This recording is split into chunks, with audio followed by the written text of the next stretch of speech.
Hey guys, welcome back to some more Snooker 19 and part 65 of our career mode. Today we continue the European Masters final against Judd Trump. We lead 6-2 going into this afternoon session. And yeah, I'm looking forward to it. So obviously this match can be finished this afternoon. If we don't win it this mini session, if we win it 3-1 or 3-0. Obviously we can't win it 4-0 because we only need 3 more frames. If this mini session is level, Judd Trump will be taking us into our last session. So yeah, let's get straight into it.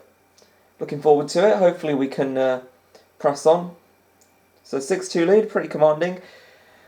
Should we have a terrible session today, and believe me, I'm quite tired, so that could easily happen. Should we have a terrible session, I feel comforted to know that worst ways will be level going into tonight. Which, you know, hopefully we don't need to think about coming back tonight. Ironically enough, I'm filming an afternoon session.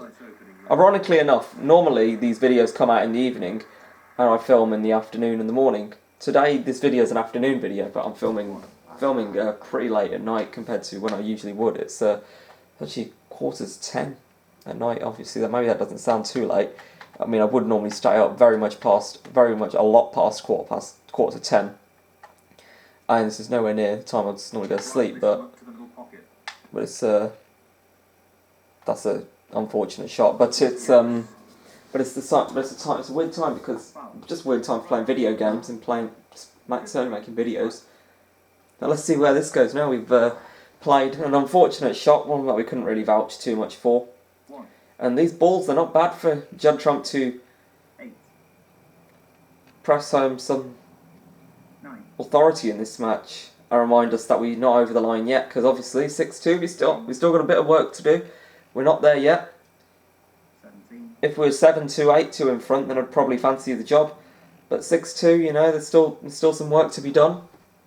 I mean, it wasn't a bad shot, so to speak, the shot on the blue, but because I obviously couldn't account too much for that, but it is what it is, and, you know, Judd's not got a bad chance. I'm just going to have to hope he makes a simple error, and that's not his greatest shot, you know. Unless this, in fact, it's not bad. I knew that red went, but I thought it was tough. Yeah, well, he's kind of just slowly but surely running out of position. Let's just see.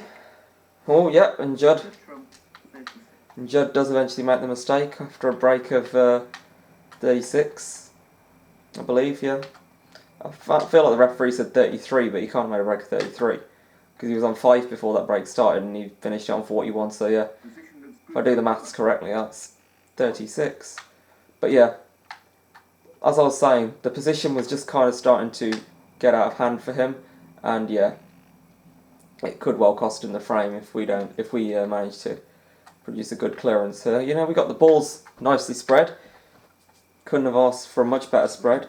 There are a few difficult reds, but I think that kind of almost helps us to just kind of gives us a bit of insurance, because they're in such weird spots that it gives us a bit of insurance if our position's a bit sloppy, that we can land on one of those more awkward reds. I know it sounds weird that having awkward reds can be a good thing, and normally they're very hard to land on sometimes. The player has to really think about it, but if you look at it as optimistically as what I just looked at it, and I think that is a very optimistic way of looking at an awkward ball, I think it don't sound all too bad. You never really think of awkward balls in such a positive light, really. Don't know where I found that positivity from, to look at awkward balls like that. I'm not saying I'm normally negative, I'm just saying there's nothing good about awkward balls normally.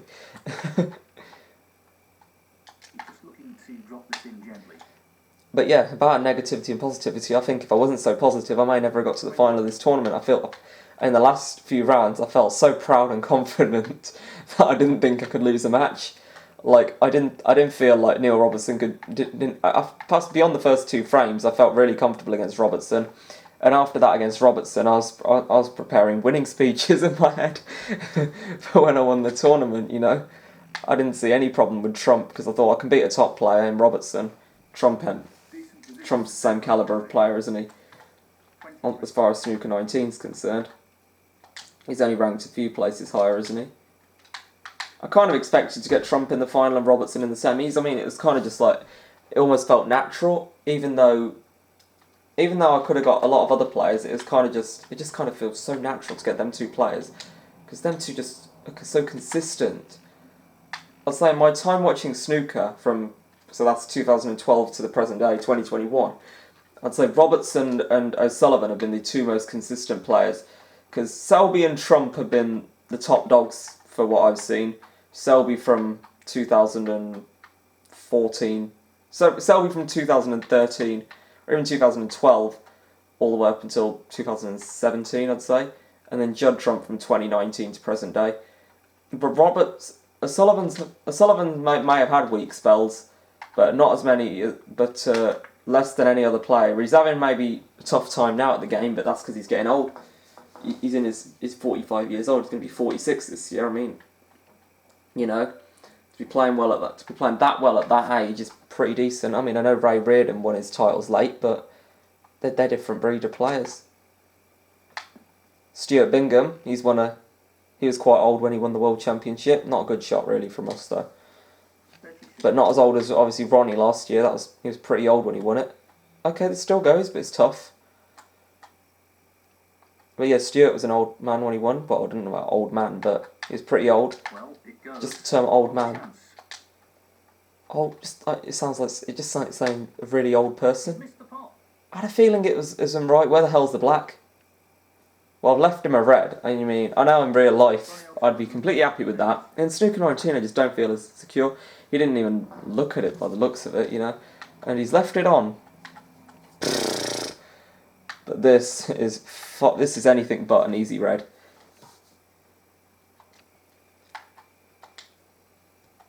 I feel obliged though. Feel very much obliged to take this on. This is not easy. I'm not sure what happened there, but that's a poor shot. That's just flat out unlucky. Like, there's not a lot I can do about that. I mean, just gonna hope to hit the blue. Nope. Hit the blue, did I say? I meant to hit the green. And that's an absolute shocker. And that shot on the red was a really valiant attempt, but, you know, It was a very tough shot, though. not a lot I could have done. Foul and a miss. Ronnie O'Sullivan, 1. Judd Trump, 4. 1. I mean, that red I didn't play with a lot of confidence, but because it was so missable. I mean, would a player in real life have played it with confidence? No. In fact, straight up, simple reason for that, a player in real life would never have gone for it. This guy's playing a word that I don't even want to use in my videos, because I'm trying to keep my videos child friendly, like really child friendly. Maybe I did use a bit of a naughty word the other day, but even PG YouTubers like TWD98 use those sorts of words, so I wouldn't say it was that bad. I don't even know if he'd class it as a swear. Maybe it's a bit rude, but isn't that rude? Just a bit annoyed. I was just a bit frustrated that day. I think it was a Maguire match. It was another match I was filming at night. I've started to film at night lately. Just haven't had time to film during the day today. Just haven't got a chance. And when the weather's as good as it is now. That's an unforced error. So Neil's commentary is saying that's an unforced error. Implies that this yellow doesn't pass the brown, unless I'm for whatever reason going to try and look at it. Yeah, it's pretty stupid of me just to try and even think about looking at it, just because what Neil's told me. Neil's told me all I needed to know.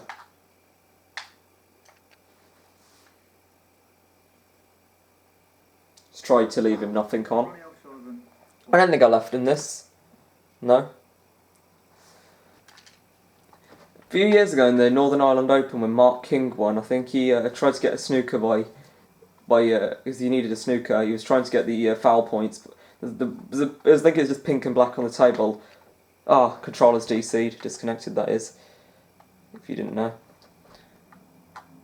Just a word Troy uses for short for disconnected. Well, he's going for the snooker. I'm not going for the snooker, Neil. I feel like I flicked the blue on my way to the yellow. And if I have, I'm in all kinds of trouble. Well, he's a little fortunate there. Not what he was intending. Neil just goes, "Is a little fortunate not what he's intended?" Absolutely not.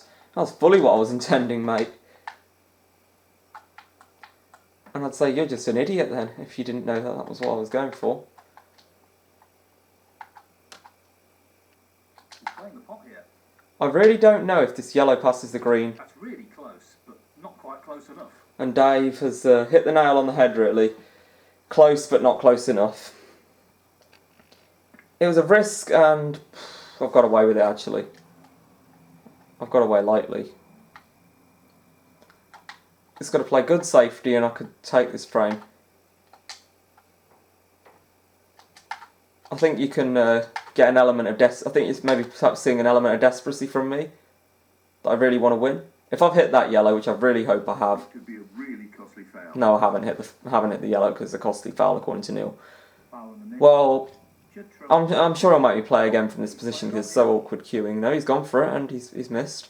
And you know, he's left me on, but he's left me the yellow, but it's only the yellow. Getting to the green from here is an absolute mammoth task. I'm not even going to try. I think I've gone in off. Why you played it like that? I haven't gone in off. I can still get this green, but that's beyond tough. Beyond tough, really. He's taking on the pot along the cushion. Why am I doing that to myself? Because if I miss it, I'm leaving everything on.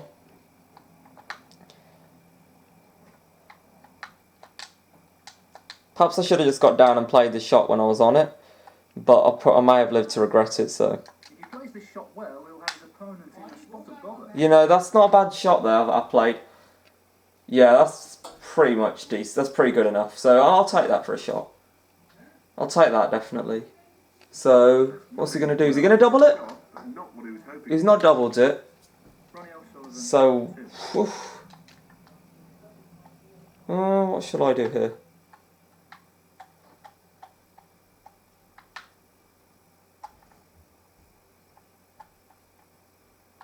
Pace is critical here. Just about clipped it. And that is not bad by any means. You know, if he knocks it in, then I can only say fair play. He hasn't knocked it in, and where's it all going to end up? I think he's got the snooker. This is some really tough match play snooker here from Judd. Can't lie, it's been tough to play against. I'm just hitting to hope here. I don't even think I've got out of the snooker. And you know, it won't matter anyway, because that'll be 6-3. I doubt it'll put me back in, no. And to be honest, I'm not sure. Pretty poor attempt from us. Pretty poorly played frame. I can't really say we've done much to deserve it. It's a shame, yes, I would have liked to have gone 7-2 up. It would have really put me in good stead for the match. But yeah, Judd Trump is one frame away from, extending this match into a final session. So, yep, 6-3. Pulls one back and puts the pressure on us. We haven't played all too well. Thank you, the 10th frame. Judd Trump to break.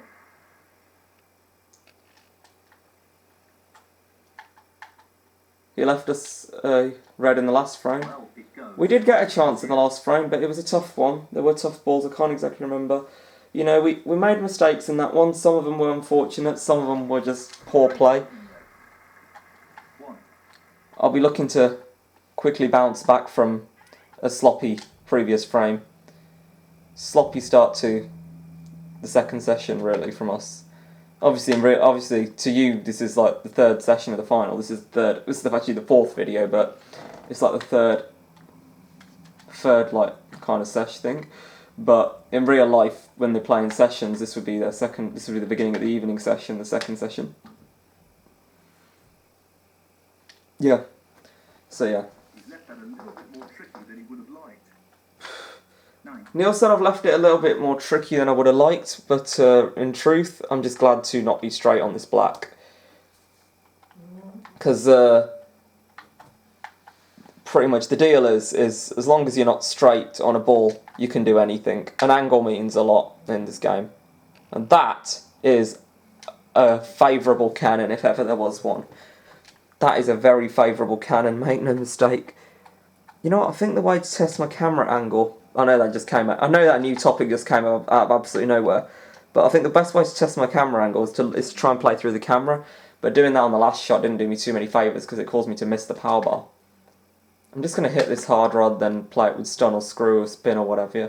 Oh, that's annoying. That's really annoying, hitting that red into the pack. Well, what I'm going to do is I'm going to give myself a really good angle here.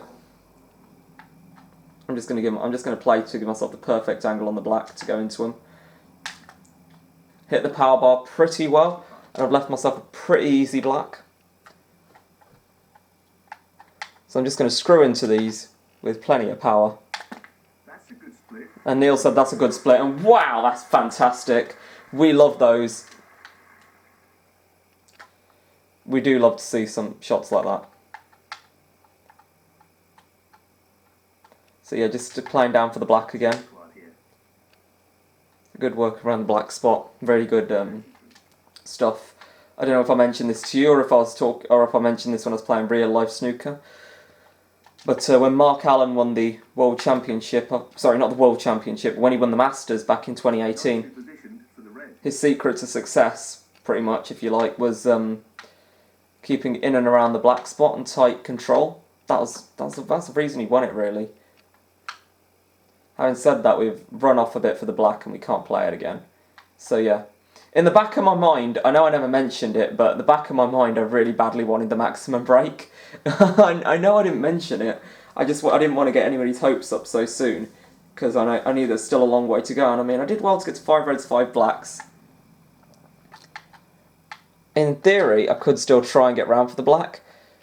So why give up so soon? I'm not giving up so soon.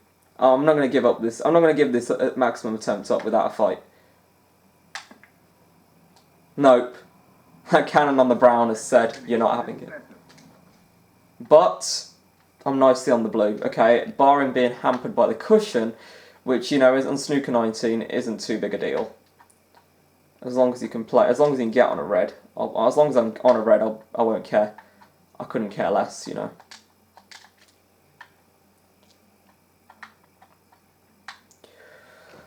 And that is the issue today, by the looks of it. Getting on the red. I'm just going to kind of drop this in and hope that I'll land on a red somewhere. On a red somewhere. I've done that. Well, still a 1-4-5 on. You know, shame not to make the maximum break. Going to get a few more chances in this match yet. Obviously, I still need a few frames, so chances aren't over yet. And I might not even win this frame, so I'd still have the chance. Obviously, I don't want to deliberately be losing frames. I'm not going to ever do something like that. And you never know when that could come back to bite you. I don't think players do deliberately lose frames because they can't make maximums. The only time a player would deliberately lose a frame, unless they're feeling sorry for their opponent, is obviously match fixing. Don't know if there's any other time, but yeah. I'm not the sort to deliberately lose a frame. I do end up losing frames feeling sorry for my opponent, but that doesn't mean I want to lose the frame. Not the shot he was aiming for there. Not a good shot, really. And yes, I'm on a red, but it's tricky. It's tricky. If you can hear that, it's tricky. Hope you heard it. I know it sounded creepy and weird, but good shot if it goes in. That's just the most silly thing. Good shot if it goes in. Well, Steve Davis's black in 1985 in the final was a good shot if it went in. But as it happened, it didn't go in, and it only cost him a few $100,000 and a world title. I mean, it only cost him the possibility of being level with Hendry. Now, obviously, maybe if Steve Davis had 7 titles, it probably may have spurred Stephen Hendry. I could imagine it was spurring Stephen Hendry on to get that 8th world title. Obviously, in 2002, I think they showed it on the Crucible Classics last year, he reached the world final. He lost 18-17, I think, to Ebden. And this has been a solid break, high-scoring one. Break 63, we've only taken 1 blue, the rest blacks, and I mean, that's good. And you know, obviously we've had to rely on we've relied on a fantastic split to get such a heavy break. I'd like to keep this break as heavy as possible, just to kind of, you know, the nicer the number, the kind of better it feels. This is a key shot coming up here. I think that might have been frame ball because Dave said it was key shot, but what a disgusting positional shot. That is sloppy. 69. I know it shouldn't matter too much now because, I mean, we got a bloody 69-point lead. There's only 67 on the table. But he only needs one snooker. And I don't want to be playing on for that. And I want the century. And that pink's in. So, 75. I may have got away with it, but I'm going to need another good shot on this red. And this really will shut the door on him, I feel. This is the shot. This is the shot of the frame, really. This is the Half a chance here. shot for... Nope. Doesn't go in. Judd needs 2 snookers, and I'm sure he'll be coming back. Because I think it was 74, no, 75 in front. 2 to tie, I don't know. Yeah, he's come back. The cue ball just stays out of the pocket. So Judd Trump just remains in this frame. I would imagine that if that cue ball had gone in, that's curtains for frame 10. And we would have been taking a 7-2 lead. 7-3 lead even. Obviously, it'd be nice to close out this match this afternoon, but tap the table for Judd Trump. In real life, I'd have virtually no trouble getting out of this. He wants to keep this cue ball. Irony of saying virtually, because obviously we're playing a virtual game of snooker. But in snooker 19, I might struggle. Neil Robertson did something weird. Foul. Ronnie O'Sullivan 4. He's playing on from this position. Yeah, I think that'll be curtains, especially if this... I think just pot this red, just knock it, just try and drop it. I don't know bothered if I drop it or not. It don't matter too much. It's there. That's frame 10 in the bag. Confirmed. 7-3. We'll be taking that. One. We'll be happily taking a 7-3 advantage. That is a huge lead in this match. Puts us 4 up with 7 to play. Which, yeah, is... Well, he effectively needs to win 6-1 if he wants to win this match. It's a very tall order. I'm not really bothered about this. I'm just going to deliberately miss it, you know. I'm not really bothered. I just want to get on with the next frame. Not interested in potting practice. I've had enough of that.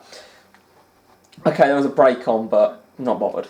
Really not bothered yet. That's a 7-3 lead in the bag. And I'll be happy with that. Very happy indeed. So, we're breaking off into the 11th frame. So, yeah. It's 2 frames away from our first championship. And, yeah, you know, very excited. If I would take this frame, I feel that it's the point of no return for Judd. So yeah, the first 2 frames of the session have been shared. If Judd could take his remaining 2, then, you know, he'd be putting pressure on us tonight. Obviously, if we take the remaining 2, then there is no tonight session. Then, yeah. You can just hope Steve Davis puts on an exhibition and tells some jokes. Go and, after this video, guys, search it up. It was Steve Davis funny joke or something like that. Steve Davis funny joke, trick shot, or something like that. It's really funny. I won't spoil it. It's a pretty funny joke. I'll let Steve Davis do the joke. I don't want to spoil it. It's really funny. It made me laugh when I watched it. I didn't watch it live. I watched it on a YouTube video. It's funny, man.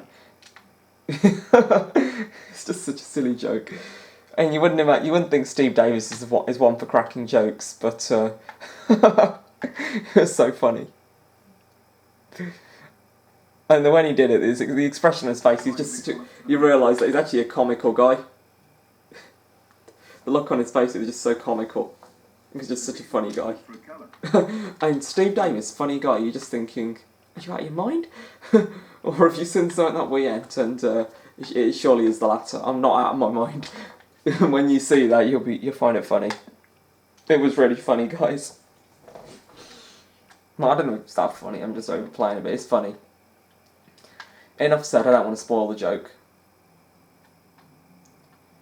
It's very fitting considering this is Judd Trump and Ronnie O'Sullivan, which is actually what Steve Davis... This is actually the 2 players Steve Davis's joke is about. And this was before Judd Trump became world number 1 and all. It was back in 2017 or something like that. Although by the sounds of it, Judd Trump was actually world number 2 or something in 2017, so not a bad player. I remember when Rory McLeod beat him the World Championship. That was so funny. That Rory McLeod, man, he played so good to beat him.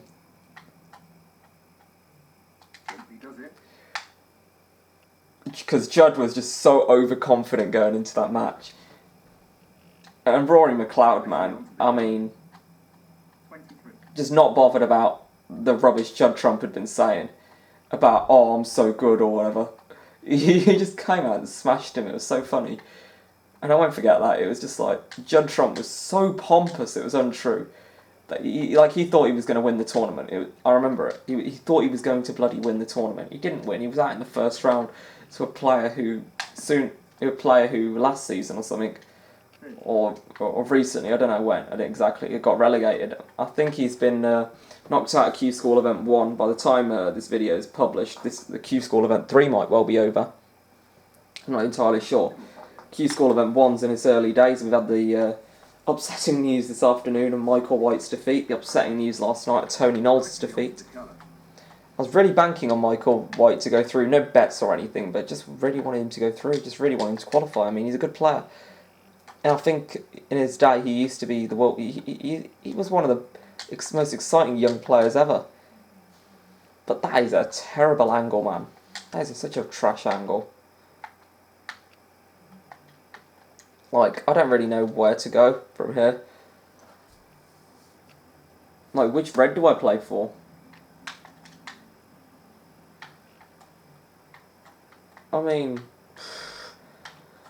it's an impossible task, this is. It really is. I can play it with all the bloody with all the bloody shenanigans I like, shenanigans go as bloody angles of snooker, I don't know, but just not a good angle at all. Just got to blast the hell out of this and hope to get back for this red, and I might have done it. Might just have done it. Just about.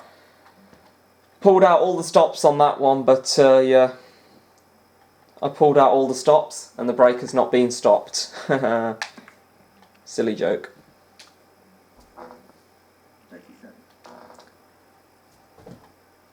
So yeah, this break's still alive.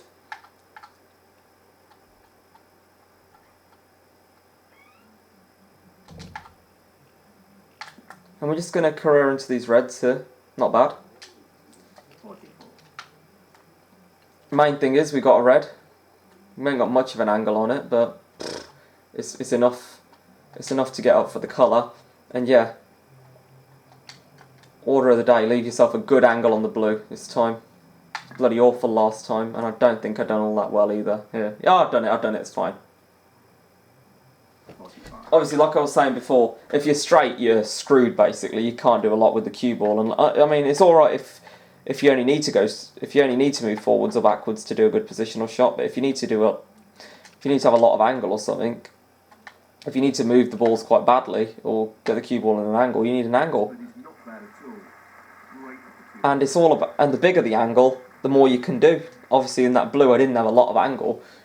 I instead had to kind of craft it out using side and using bottom left, basically. Or was it bottom right? I think it's bottom right. To move the cue ball in the direction of bottom right. So yeah, just forever conscious about that now in this break, and I'll say that, and I've just played another stinker. And I tried to just be good at it, but if this pink goes, I can just quickly forget about that blunder, but if the pink doesn't go, I'd like to think the pink goes, but it's really not worth the risk. Considering the yellow goes quite easily and offers easy position, I'm not going to turn it down. I mean, I know 6 points, 2 points, but I'd only be bothered about that if I could only string together a few balls at a time, a few pots. In real life, I probably would have gone for the pink, because I probably would have thought, I'll probably get this pink in. I'll probably just about negotiate it. The yellow is too cheap. It's hard to get back to the reds. So I probably wouldn't have been able to place so much screw back on it. Maybe I don't have the cue power straight up. But good cue ball control here. And we're close to taking this 11th frame. And this would put us in a position for... winning this frame puts us in a position that if we went on to lose the match from... we don't have a lot of bottle, basically.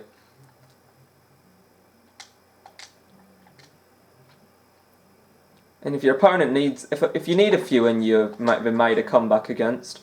Like if I was 6-2 down and I lost the match 9-7 or something, okay, it happens. But if I was 8-2 up and I lost the match, then we're crap. straight up. I mean, it's a bit rude, but straight up I am. I would be.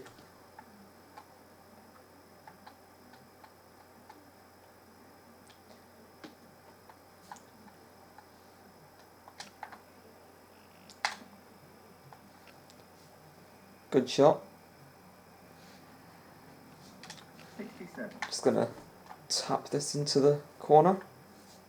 And yeah, an 8-3 lead at our mercy now. This pot to go 8-3 up, I think. That is it. 8-3. One frame from our first title, and man, this would be an emphatic scoreline to win. I mean, potentially, we're looking at 9-3 here. I mean, that's a heavy victory. I mean, sweet revenge against Judd Trump, this really has been. Obviously, we haven't won yet, but, you know, it was funny last year in the German Masters. It was really funny. They had the presentation party out. I think it was 8-5 to Trump, or something like that. It was first to 9. It was playing Robertson, then Robertson made it 8-6. Or was it 8? Was it not? Or was it just straight up 8-6? I don't know. But yeah, and they had the presentation party out, and Robertson was like, what's that? And they had to check it out. And it was a presentation party. I mean, I don't know if Robertson kicked off a stink about it. He's not the sort. He's pretty normal like that. He's not the sort of confident. He's not really a hot-headed guy like that. But but I can imagine some players, they would have got a bit angry about that. Robertson probably just easy going like that.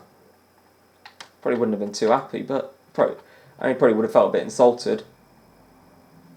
But they're not doing it to him because they think he can't catch up. It's just a routine. I mean, if anybody's going to catch up, you'd fancy Robertson as one of the favourites to do it. But 76. I think Robertson won one more after that, just because I think there was something that ironic that happened, and that obviously is quite ironic. You know, you can imagine it. The irony of them getting their presentation party together, and then Robertson winning a frame. You could just imagine it. It would be like egg on their face, innit?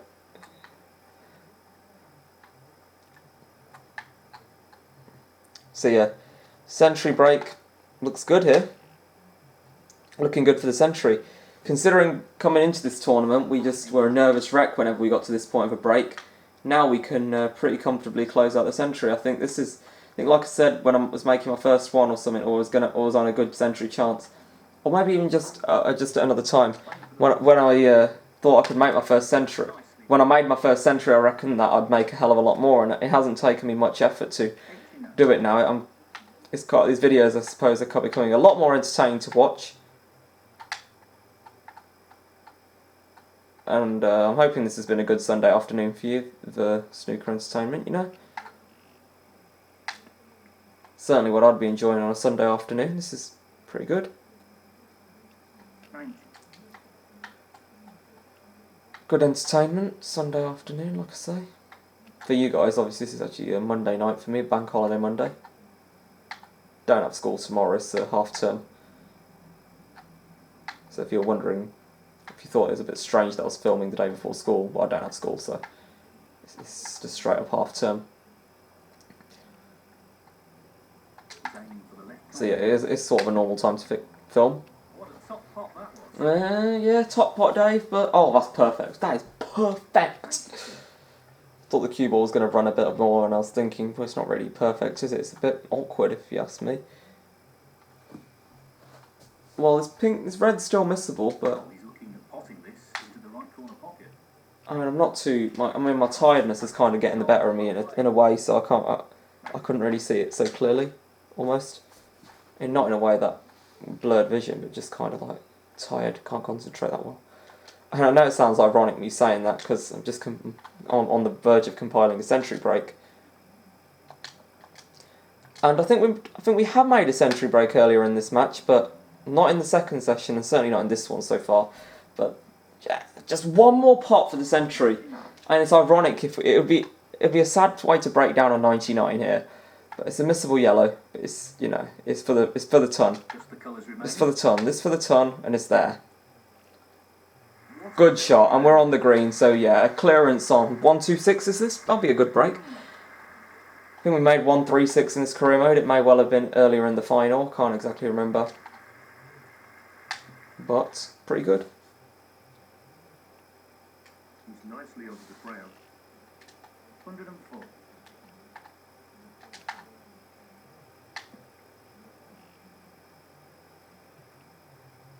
Nicely positioned for the blue here.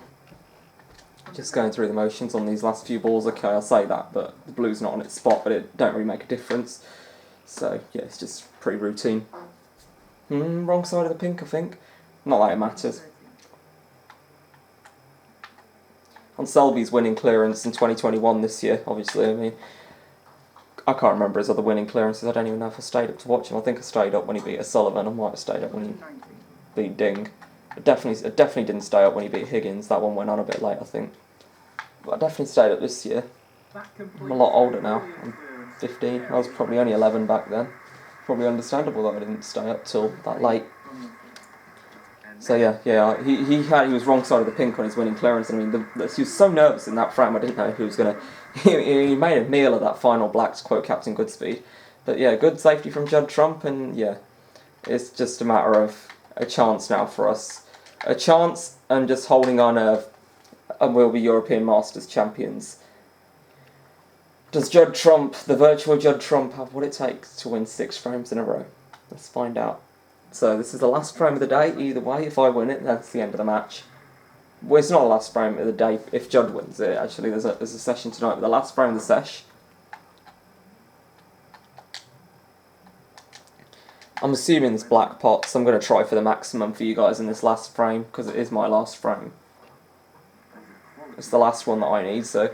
And you know, these balls are so far in the in this half of the table. It obviously would be an emphatic way to win the match with a max. Obviously, winning the match with a maximum is a very emphatic way to win. Ronnie O'Sullivan did it in the 2014 Welsh Open, I think, against Ding. They always show it, and ironically enough, he was 8-3 in front when he did that.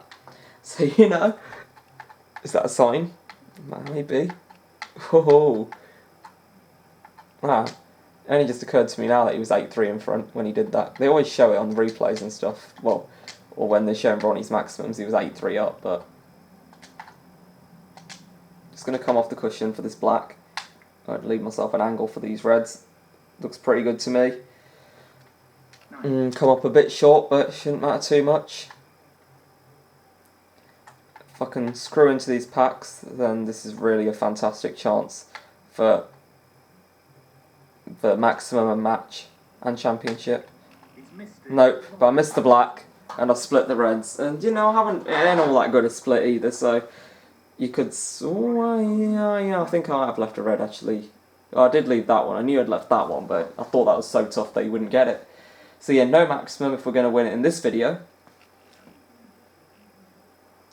No maximum in this video for us, no. No maximum for Judd either, definitely not now. No free ball can save that.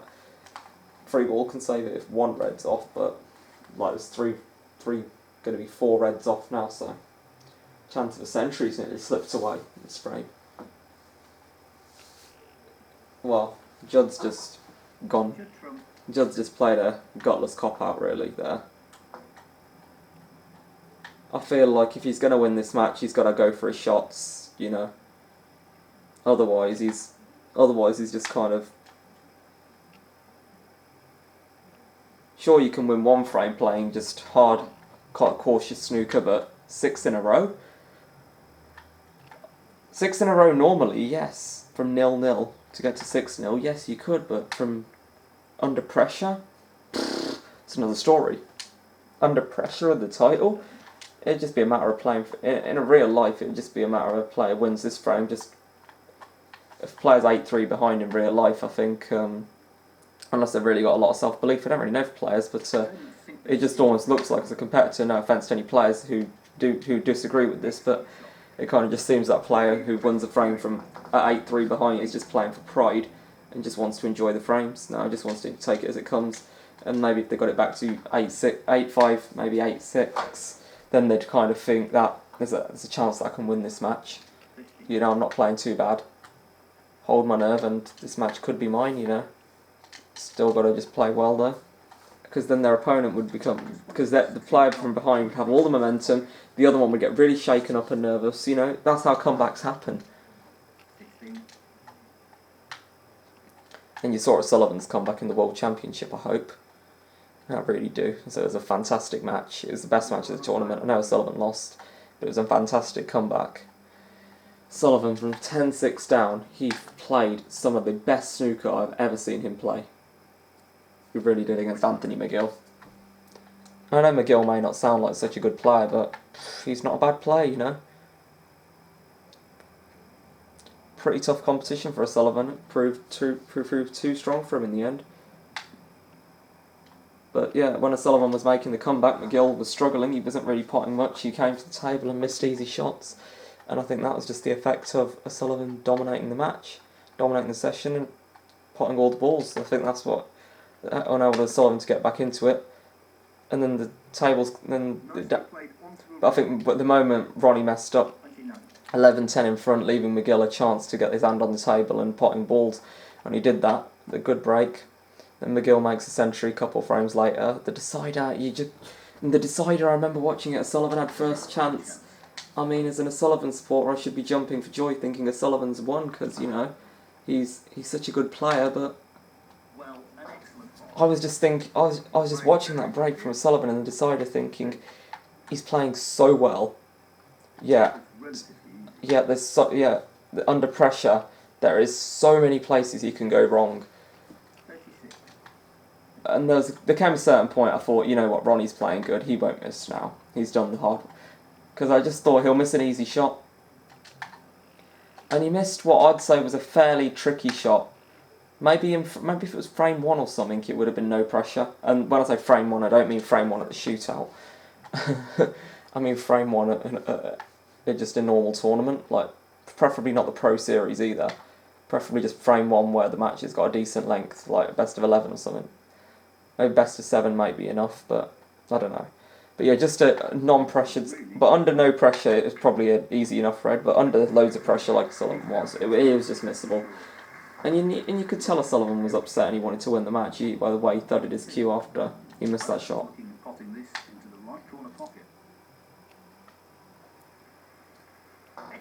But me, I just can't quite believe this is the break that could win me my first title, you know? A virtual title. I mean, it means so much.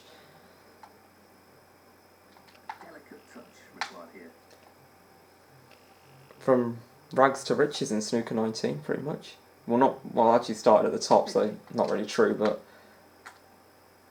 I've gained so much experience in this game, and just this is almost like a shock win. Before this event, you got to remember, I never got beyond the last 16 of a ranking event. I got to the last was the semi-finals of the Shanghai, but obviously it was a 16-player event, and you know, it was non-ranking.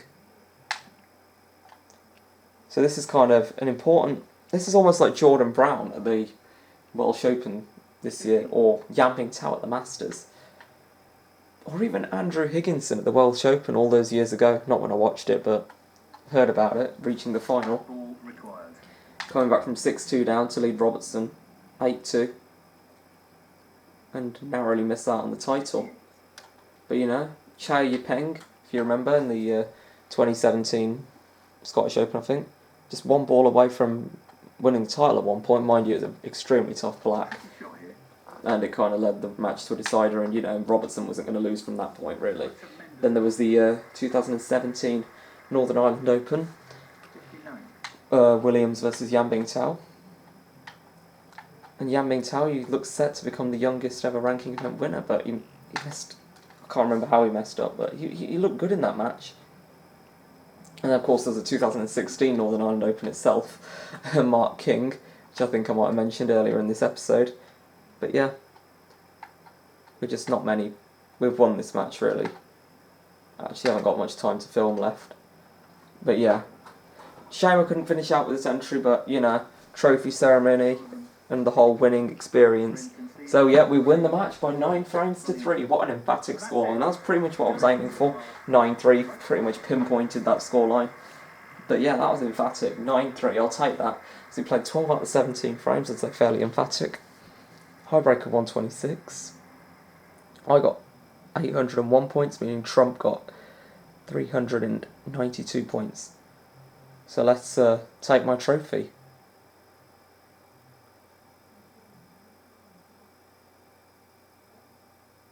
Let's lift that trophy, you know.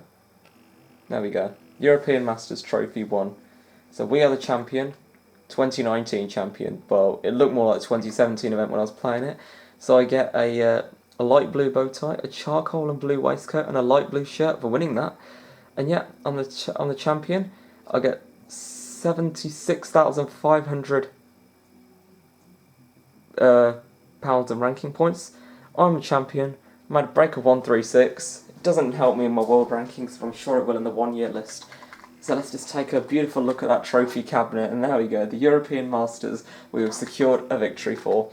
And you know, we've got one on the ranked event champions list, so we're on that list now, tied with Matthew Selt, Jimmy Robertson, who actually won it in 2017, the European Masters, Willie Thorne, Matthew Stevens, only won one event, John Spencer, I think it was the World Championship that he won, Virgil O'Brien, Tony Mayo, Mark King, Tony Jones, Joe Johnson, Steve James, Alex Higgins, Joe Perry, Anthony Hamilton, Mike Hallett, Terry Griffiths, David Gray, Michael Georgiou, Silvino Francisco, Neil Fowles, Bob Chaperon, Luca Brissell, Nigel Bond, Liang Wenbo, Chris Small, Martin Gould, Dave Harold, and I think that's it. I think Michael White's on too. So yeah, the schedule next up, the English Open. I'll probably film that from the last 16 onwards, and that was a really emphatic run to the final. You got to say it was a great run. I really enjoyed it. So yeah, next tournament, English Open. Thank you very much for watching, guys. See you soon. Have a great day and goodbye.